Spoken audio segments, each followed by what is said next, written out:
Hello, everybody. It's me, Shannon LaBruyere. I am live and loving it tonight. It is Sunday Night Live, where we equip ourselves to thrive in change. And I am delighted to join you on your journey in learning how to sink your roots deep so they can be nourished no matter what kind of change comes your way, so that when it's time for you to bloom, you're ready to go. Welcome. Thank you for being here. I'd love for you to pop in. Oh, hi, Kelly. Glad you're here. You're the first one to comment. I love seeing that. Give me a hi or a heads up. Let me know you're here watching. I'd love to know who's joining with us. It's exciting. It's exciting for me to be able to know that you're here, and it's exciting for each other to know that there are other people who are like-minded, who believe what we believe about how important it is for us to invest in ourselves and take the time to be introspective and reflective, and also how important it is for us to learn the new things that we can do to make ourselves stretch and grow. So it's awesome. Hi, Missy. I'm glad you're here. Tammy, welcome. Oh, Lynn, awesome. I'm so glad you're here. Yay. All right. Well, first up, I'm going to share with you our sponsor tonight. And you're just in time for you coffee drinkers. If you love delicious coffee, I cannot stress enough how delicious Thumb Roast coffee is. It is my favorite.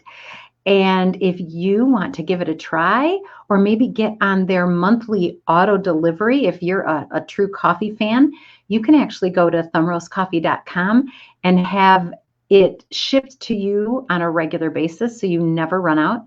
And you get to use the code THRIVE, THRIVE, to get 15% off.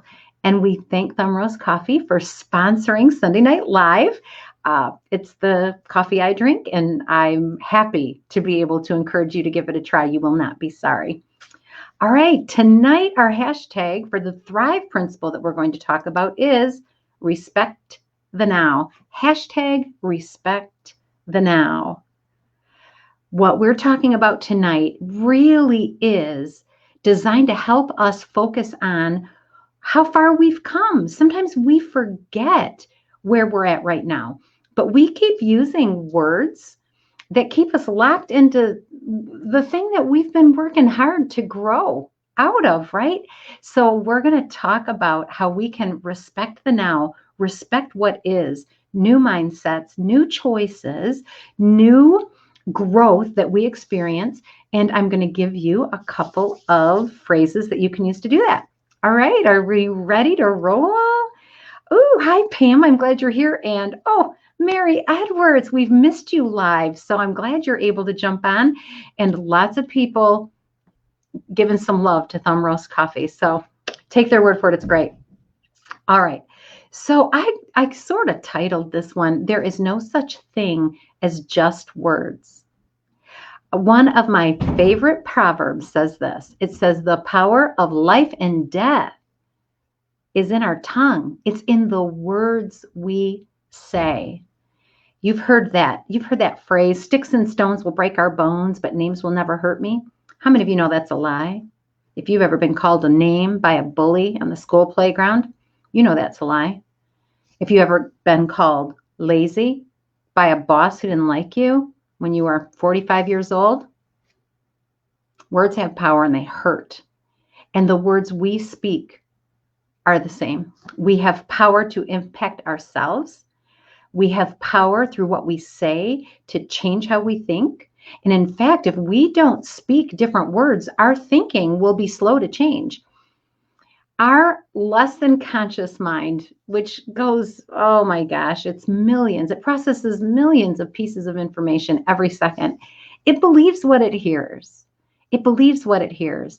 And unless you consciously recognize that and choose to speak other words, you just keep feeding yourself the same negative stuff. So this isn't just about negative self-talk, although it falls under this category.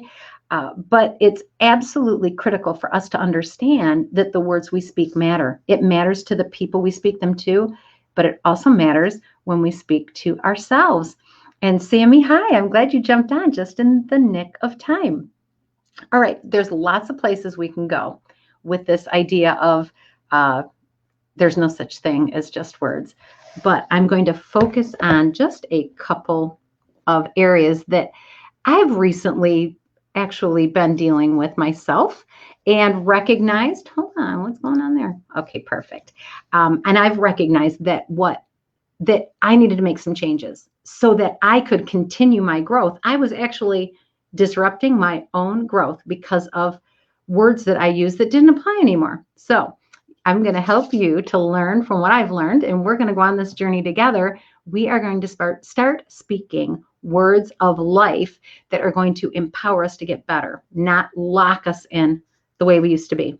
All right, so take a trip back with me. I was in fourth grade, about 10 years old, and I'm at the kitchen table, and my dad is helping me with my long division. Now, I was a smart cookie. And I learned to read when I was 4 years old, and I was a fluent reader. And as you can imagine, I was also a pretty good talker, maybe too much, actually. But I never thought so, but others did. I was really verbal. I was really articulate, even as just a toddler. All that stuff. So I knew I was good, and I had a lot of confidence in that area. But nobody had ever labeled anything math for me. So I didn't know anything about math.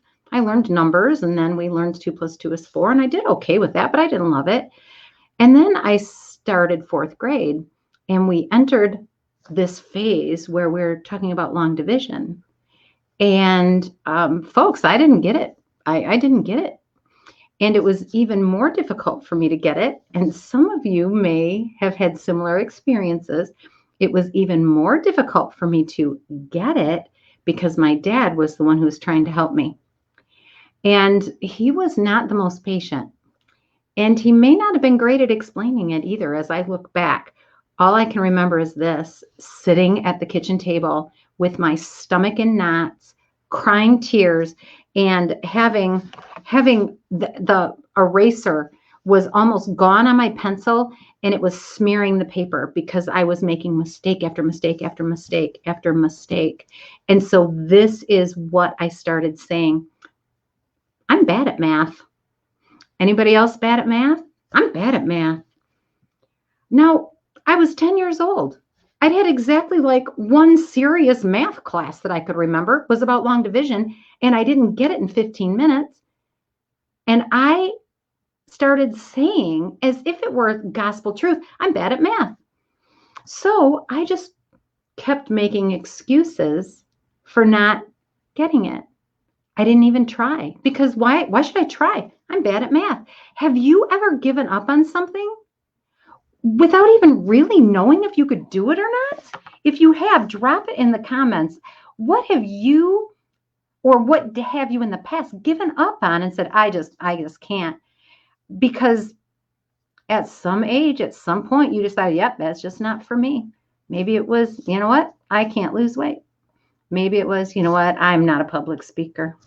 I can't speak in public. I always get nervous because the first time you tried it, you got nervous. Because the first time you gave it a shot, you failed like every normal person. But that doesn't matter when we start picking out those words. I'm not good at fill in the blank. I'm not good at math. And so that was the excuse I used for not trying, the excuse I used for getting bad grades. And grades aren't anything.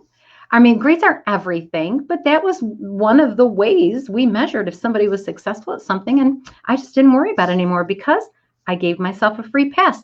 I was bad at math. It was more challenging for me. You might have experienced this. And Mary, I love your honesty here. Understanding computers. That is such a great example.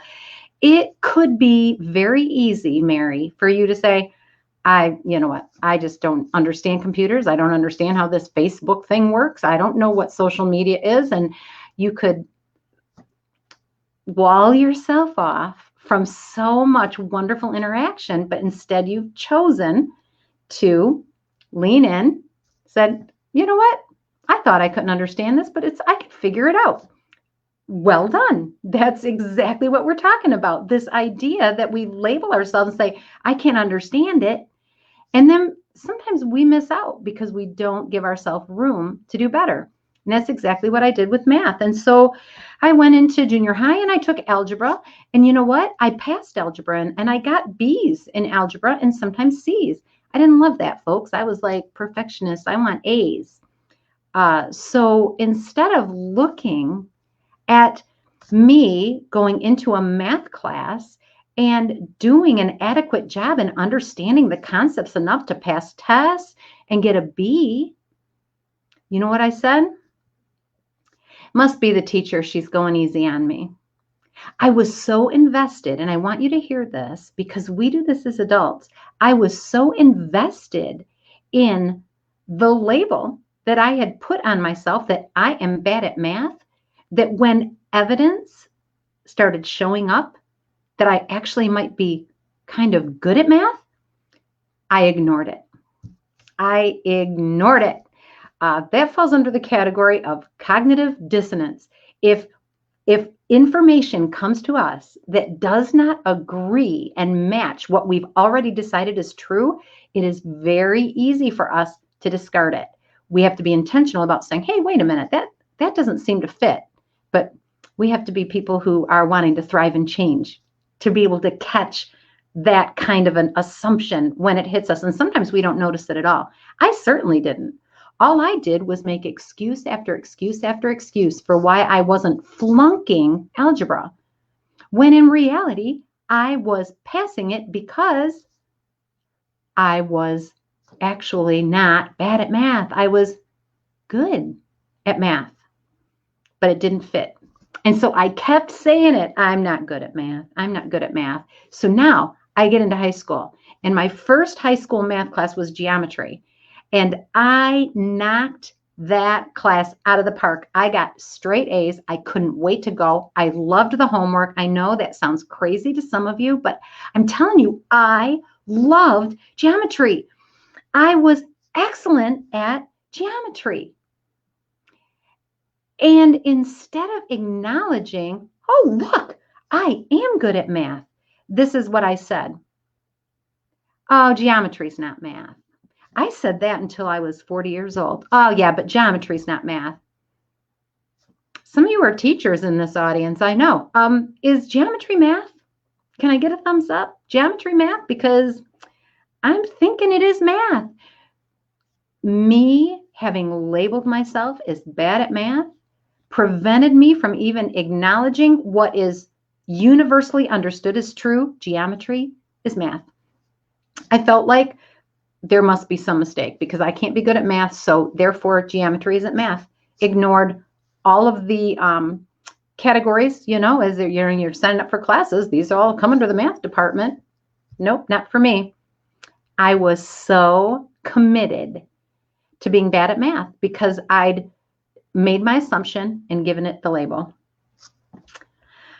So I remained bad at math for years. Bad at math. I was bad at math. Didn't matter what anybody asked me. I'd say, oh, I can write like crazy, but I'm bad at math. Until I was probably in my late 30s, early 40s. And I started on this growth journey where I started realizing, wait a second, I need to not be stuck with the mind of a 10-year-old about whether I can do math or not. I can learn things. If I've got a brain that can understand how to read and write, I've got a brain that can understand how to do math. So I started making a list of all the math that I did on a regular basis. And this is what I discovered. I did fractions all the time with sewing because I did a lot of sewing. So I used a lot of fractions, and I did a lot of measuring, and I measured in the American style. Is that called imperial? I don't remember. But anyway, inches. I could do inches and quarter inches and half inches. And I could do the metric. I could add and subtract them. I could divide them. I could figure out how much area. I was doing math. I knew how to do percentages when I was shopping and they were having a big sale. How much would that cost me if it's 70% off, which was always awesome. Love 70% off.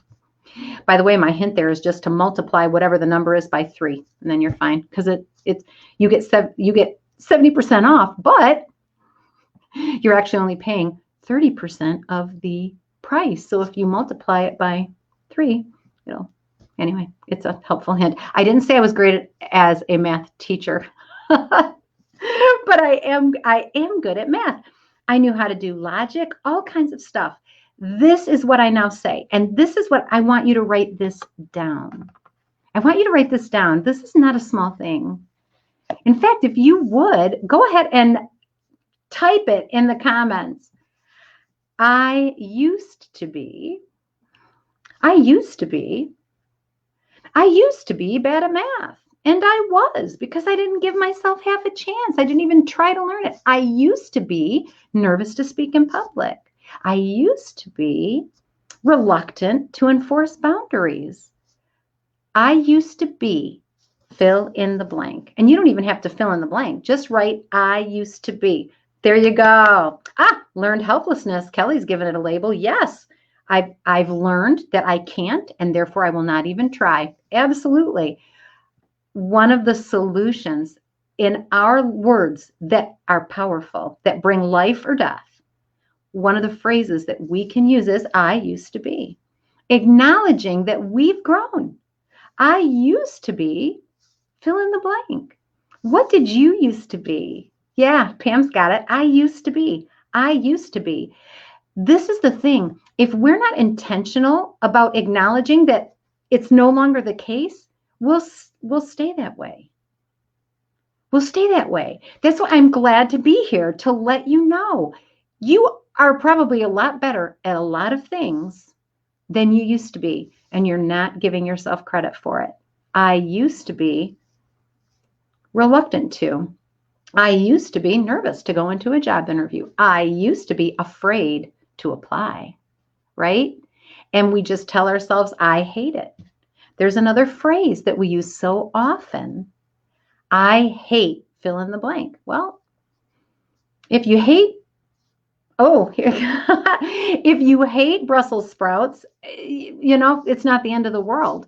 But if you hate interacting with people and you also want to have some impact in the world, maybe I hate interacting with people isn't quite the right phrase, right? I used to be, I used to hate, I used to do, but I don't anymore. When we start saying I used to, we give ourselves permission to leave it behind. All right, so let's see. Oh, I love this. We've got a few good ones here. Carol said, I used to be bad at setting boundaries, and I can say no now. We applaud you because that's such a powerful skill. Yeah, Kelly says self-confidence. I used to not have self-confidence, but now you do. You used to have low self-confidence, and now you've changed. You've grown. Tammy, I used to be afraid of the computer, setting boundaries and talking to people. Yeah, and you're not anymore. Well done. We can practice saying I used to be, and we can start saying I used to be well before we've totally mastered whatever it is that we're leaving behind. I give you permission to start acting as if I used to be a person who binged on graham crackers. You guys, I've been confessing this for a while, but I used to be a person who binged on graham crackers before I went to bed, but I'm not anymore because I understand that that's not the best food for my body before I go to bed at night. I used to be that person, but now I'm making changes. I'm making efforts. Carol says this, I used to be inconsiderate about being on time. But I said being on time was honorable, so I'm on time now. Yeah, you wanted to be a person of honor. You used to be. Missy, I used to avoid any and all confrontation, which is setting boundaries. Yeah, setting boundaries causes confrontation, right? I used to be bad at setting boundaries. Whatever we used to be, just using those powerful words says, I left it behind. I'm moving on. Oh, Carol wants a graham cracker now. Carol, I'm sorry. Although graham crackers are delicious. I love that. And I do love graham crackers, but I used to be a person who ate too many of them in one sitting. And now I understand I can have a few and move on. And this is working. And I'm allowing myself to move past that because of the words I use. Absolutely. I used to be. There's another phrase I want to introduce you to. And this one I was reminded of as I was working with one of my coaching clients, because actually it's two coaching clients this week that we talked about this concept of until now. Until now, I haven't had good boundaries. Until now, I've had a pattern of, how many of you have patterns? Patterns of things in your life that you wish were different, that you want to change.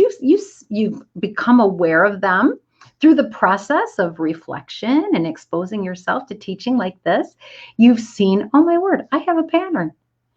I have a pattern of picking terrible boyfriends, or I have a pattern of not finishing what I start, whatever that pattern is.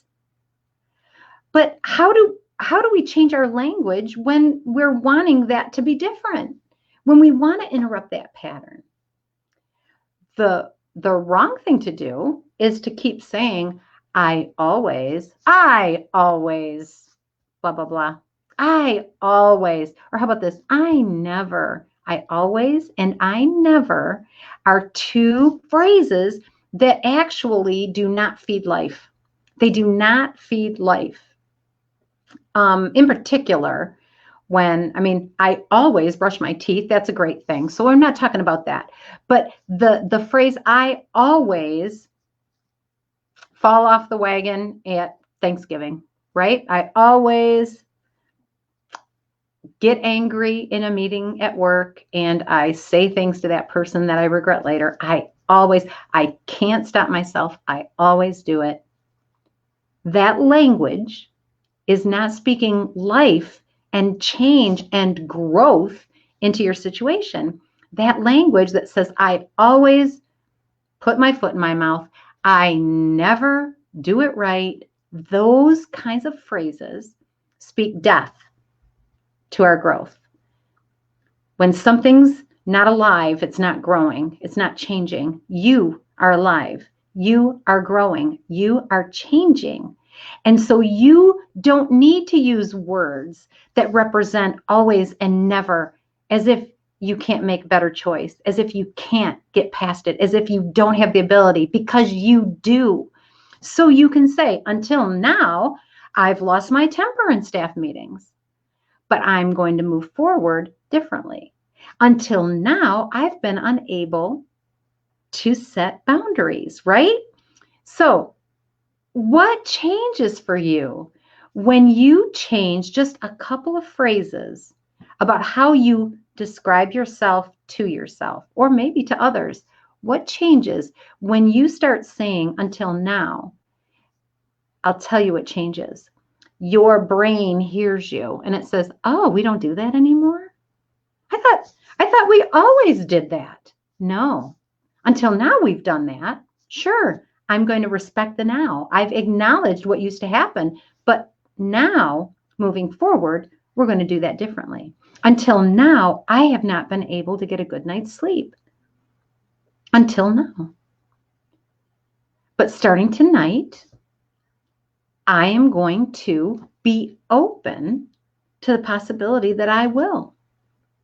Until you're open to the possibility that something good's going to happen, it's unlikely that you'll notice it if it does. Shannon was actually good at math, but because I wasn't open to the idea that I was good at math, right? Didn't matter if I was good or not. I said I was bad at the end. So as you're going through this week, I want you to really pay attention to how you're viewing your growth and how you're describing it. And are your words actually reflecting what you've done? Carol says, I know we can change. I've learned that. And Kelly says this, a change is hard. Well, that may or may not be the case. Change is not always hard. It can be, but it's not always. Until now, change has been hard for me. But because I know some principles that allow me to thrive and change, it's easier moving forward. I know the concept of respect the now, that if I acknowledge what the reality is right now, it allows me to move forward from it. Until now, I thought change was hard. Until now, I assumed it had to be hard. If you expect it to be hard, it will be. We're hardly ever pleasantly surprised. Once in a blue moon, you say, oh, you know what? I thought that was going to be really difficult. It was a piece of cake.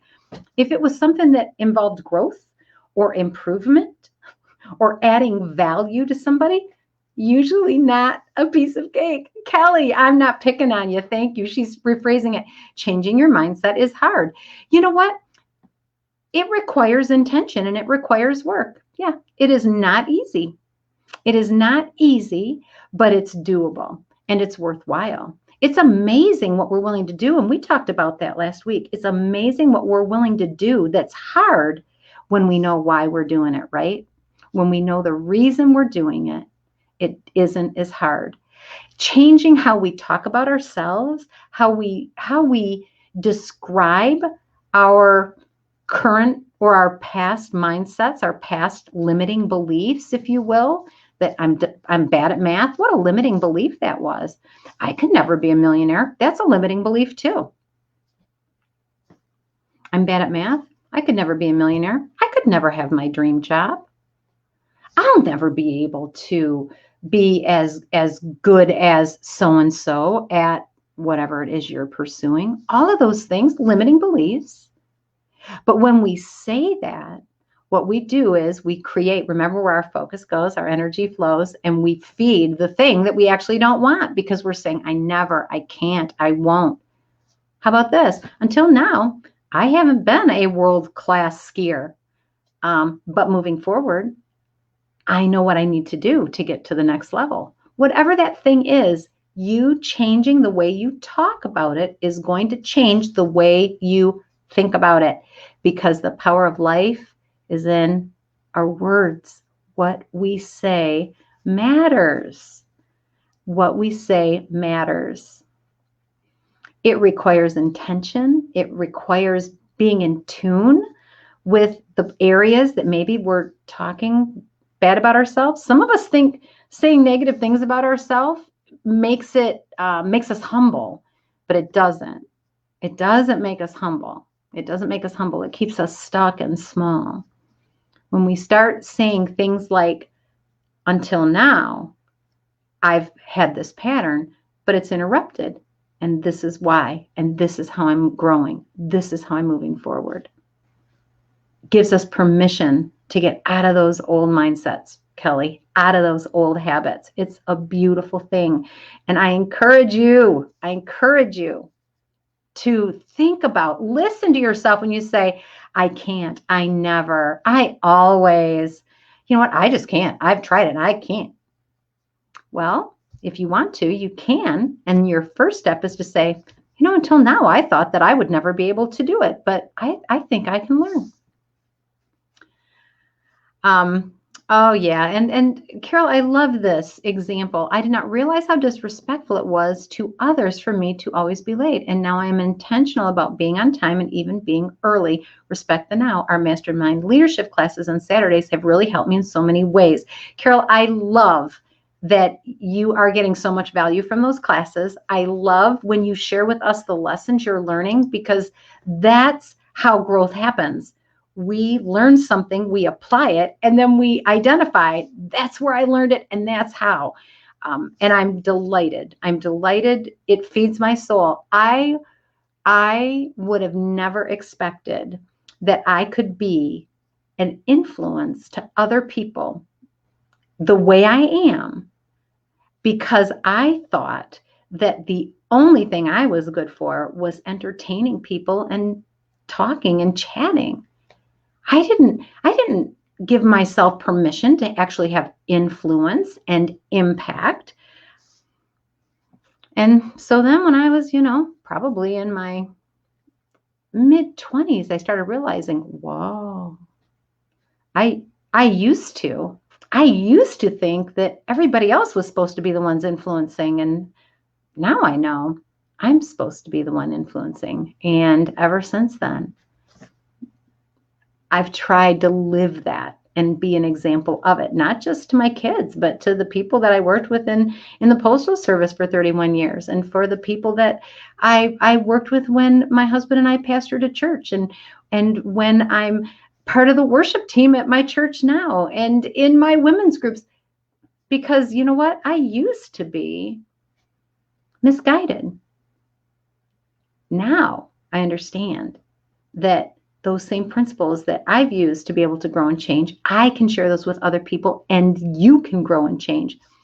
Whatever it is that you're doing, the change that you're trying to make happen in the world, it is going to be amplified, magnified, accelerated when you start using language that aligns with where you're really going and doesn't keep you stuck in your old habits, in the old things, the old ways that you used to think.